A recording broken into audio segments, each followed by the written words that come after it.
let's talk about all the books I read in July and what I thought of them. Hello my friends, welcome to my channel. I'm Kim. I'm so excited you're here with me today.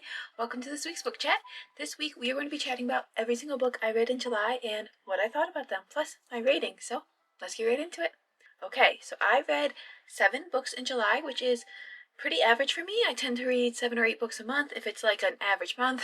If I have a lot of reading slumps, I tend to read 4 to 5, and if it's a really good month, I'll read 10 or more. But recently, I've just been doing like average months, so I had 7 books that I got done in July, and I had kind of a mixed variety of genres, so let's get right into them. The first book I read in July was Main Characters by Bobby Palmer. This is a recent release. It came out in June, and I feel like it's been all over the book community, but if you don't know, this is a contemporary fiction with leanings towards romance, and it follows our 2 main characters. Our female main character is dead set on being a director. She is very much obsessed with the film world and theater and all that kind of stuff, and our male main character is looking to be an actor. They meet each other and they kind of follow each other, and then it follows their romance and their lives over more than a decade. But what is really, really interesting about this book is that it is written completely in the viewpoints of side characters. So every single chapter is written by a different side character, and none of them are the main characters. And the side characters can range from someone that's kind of important to the story, like our main character's best friend, or like their sibling or parent or something like that, or it could be someone completely random, like a bartender at the bar, or someone sitting next to them, or like someone on a train. So it's a wide variety of characters, and I thought that was honestly the most interesting part of this book. I really, really did like this book, and I thought it was great. I liked the storyline, I liked the characters, I liked that the side views we got of like everyone else. So since each chapter was in a different side character's point of view, we would get little snippets about their lives too, as well as their perspective on the main characters, which I thought was really, really interesting because we got all these like little side stories on top of the main character story. Plus it was really fun to watch and learn and see like what other people think and how other people view like a love story, and how like people who are like side characters in your life might notice you for a little bit, and you might just play like a side character in their main character life, which I thought was really, really interesting. I ended up giving this book a 4 out of 5 stars and a 1.5 out of 2 peppers, because there was some spiciness in it, but it wasn't like anything crazy explicit. But yeah, I give it 4 out of 5 stars. I really liked it. There was just one storyline that we followed through a lot of it that I personally didn't love. It just wasn't for me. I was like, this, nah, like, what do you mean? Like, it's not like, I guess it's like I didn't love the storyline. I just didn't love that like the characters made those decisions and were that way, I guess. You know what I mean? Like, I was just like, no, like, no, we don't do that kind of stuff, you know? But I really did like it and thought it was really enjoyable. So I ended up giving it a 4 out of 5 stars. I do recommend this book for like most people. I think that it's just a really interesting way to read a story from everyone's side characters' point of views, and I think that anybody would take away from that and they could have kind of like a good time because it's a little bit different story, but like it's just like a general fiction story, romance story, so you still get that fun plot line throughout it, but you get a different way to read it, which I thought was really interesting. The next book I read in July was World of Wonders by Amy, I cannot pronounce her last name, but I will try, Nezhukumatatil. I'm so sorry if that is incorrect, but it's World of Wonders, and this book is absolutely gorgeous, by the way. There are illustrations throughout that are just so beautiful, and it's actually insane. And these are just little short chapters in this. This is a non-fiction book, and it is a mixture between kind of like a autobiography of the author and her life, everything she's gone through, but mixed into it, she tells stories and gives information and facts about a bunch of different creatures and species on the earth. So I think it's really interesting. I loved that there was like a natural world element to it, and that we got to learn. I love to learn, so especially like science and nature and that kind of stuff. So I loved that we got to learn about different creatures and different just like beings of this world, and I thought that was really interesting. And I loved the way she interwove her own stories and interwove her own interaction with these species and creatures into the book. I thought it was a really fun read and it was really interesting. I read this as a morning read, so in the morning I like to read nonfiction, so this was one of my morning reads and I thought it was perfect for that. A great way to start the day. I ended up rating this. I rated it 4 out of 5 stars, so I really, really liked it.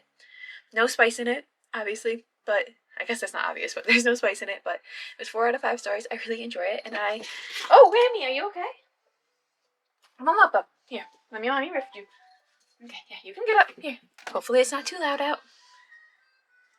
There's books everywhere, so poor man. But yeah, it was a fun read, and I definitely recommend it for anyone who's interested in nonfiction and who likes like science and the natural world, but also like personal storytelling.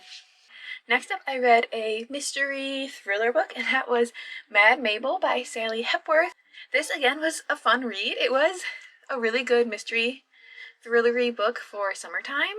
I really enjoyed it. It follows our main character, Mabel. She is now in, I believe, her 80s. She's 81 years old, and she is just trying to live out her life in her quiet home in a quiet suburban neighborhood, and something happens to one of her neighbors where they end up unalive, and she happens to be the one who finds them, and this actually ends up bringing up all these items from her past, and it turns out that our main character, our old granny here, she is actually Mad Mabel, which was Australia's youngest convicted murderer, and we get to learn her story. Sorry, I read this. It is already August 12th. Yes, August 12th. So I read this probably about a month ago, or a little bit more. But we get to learn her story, and it's really fun because we jump timelines back and forth from what's happening now, and kind of like they're investigating her a little bit because like of who she was, and then she's doing this interview for a podcast so that she can tell her story herself. And then the interview for the podcast, we jump back in time and we learn everything that happened to her when she was younger and everything leading up to her being convicted as a murderer. And it's a really fun and interesting story, and it's quite a ride. It's definitely quite a ride. I saw some of the stuff coming, and some of the stuff I said, I would say I saw most of the storyline coming, most of the twists, most of the things, but it was still a really fun ride, and it was still great to read. I found that like I would wanted to read it when I wasn't reading it. I would be thinking about it, and I would be wanting to go and pick it up. So I found that it was something that was like enticing and like kept you gripped, which I thought was really interesting and really fun. And yeah, I ended up really liking this book. I rated it. There's a really funny theme for July, but I rated it 4 out of 5 stars, and I liked it. There was one part of the storyline at the end that I think just like I didn't absolutely love personally, partially because it just made me like tragically sad. Just tragically sad. It just took a little bit of the story away from me because like that twist took out like a lot of things that happened in the story ended up being different because of that twist. But I still thought it was really fun and really interesting, and like I said, it really gripped me. I ended up giving it 4 out of 5 stars. It's not spicy. You may want to check trigger warnings. But yeah, really fun, really interesting. The next book I read was Anne of Green Gables, and this was actually the graphic novel adaptation. So this one was adapted by Mariah Marston and illustrated by Brenna Thumler. And then the actual author of the novel Anne of Green Gables was L.M. Montgomery, which was Rami's back. Lucy Maud Montgomery.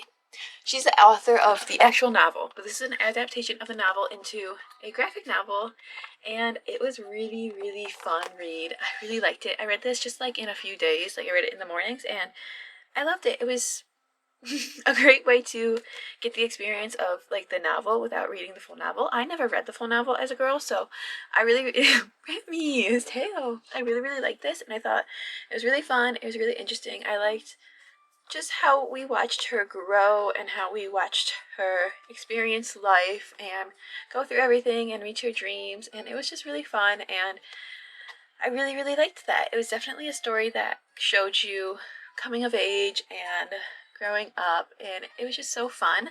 It is a graphic novel, so you know, it's light, it's fluffy, but I enjoyed it.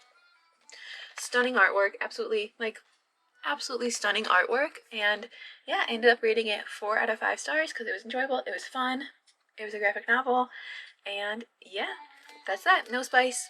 Loved it. Next up, I read Dante by Sadie Kincaid. This is a dark mafia romance book, and look at this. Absolutely beautiful. It is part 1 of a series. It is the Chicago Ruthless series, book number 1. And this one was really fun. This one followed our female main character. Sorry, I had to remind myself what was happening because I started book 2. So I had to get back to book 1. So our female main character, she ends up being betrayed by her brother and basically sold off to our male main character's family, and not sold off, but like given away to repay his debt to our male main character's family. And our male main character is supposed to unalive her, but instead he just like takes her, like kidnaps her as like his own and takes her back to his house and just keeps her there. And things slowly become, well, not too slowly, things become quite spicy between them, and then things become quite dangerous. And he is part of Chicago Mafia, so he is off doing all that kind of stuff, so we get that kind of storyline. And she is trying to figure out how to get back to her life and what this means for her now. And yeah, it was a really fun and interesting read. Really loved the found family in it, and I loved the generalized storyline, but I just wish that there was a little bit more of like a personal connection between the characters. Like, I don't mind that they got spicy early on. I just wish that like more of a personal connection had built a little bit just throughout the book, and they got to know each other a little bit more. And I thought it was fun. It was spicy, and I just wish there was a little bit more of like depth to it. But it was a mafia romance, and it was really interesting, and I liked it a lot. And I ended up giving it, we're switching it up, guys. I gave it 3 out of 5 stars, just because it was kind of just okay for me. Like, I liked it enough to want to keep reading the series, but it wasn't like, I love this, I'm obsessed. You know what I mean? It was spicy. I give it 4.5 out of 5 stars, just because it was quite spicy, so I want you guys to be prepared. If you're going into this book, there's going to be spice. And then the next book I read was actually another graphic novel, and I had to get this one read because my nephews have been yelling at me, and that is Warriors Part 3 by Erin Hunter. This is a graphic novel series that is about cats, warrior cats, and it's really fun. It's quite interesting. I love like all the artwork and everything in it, and I've been reading them with my nephews, so I had to get this one read. The next one came out, and I don't even own that one yet. So yeah, I had to get this one read, and yeah, I really liked it. I feel like it was a great way to end off the story. It kind of was what I expected. I saw things coming. It is a little bit like sad at parts, so be prepared for that, especially if you're a cat lover, but I really love it. Warrior cats in a graphic novel, like what more could you want? I feel like it's part 3 in a series. There's not much more I can say about it, so I gave it 4 out of 5 stars. There's no spice, guys. There's no spice. It's a children's graphic novel, but 4 out of 5 stars, and I really liked it.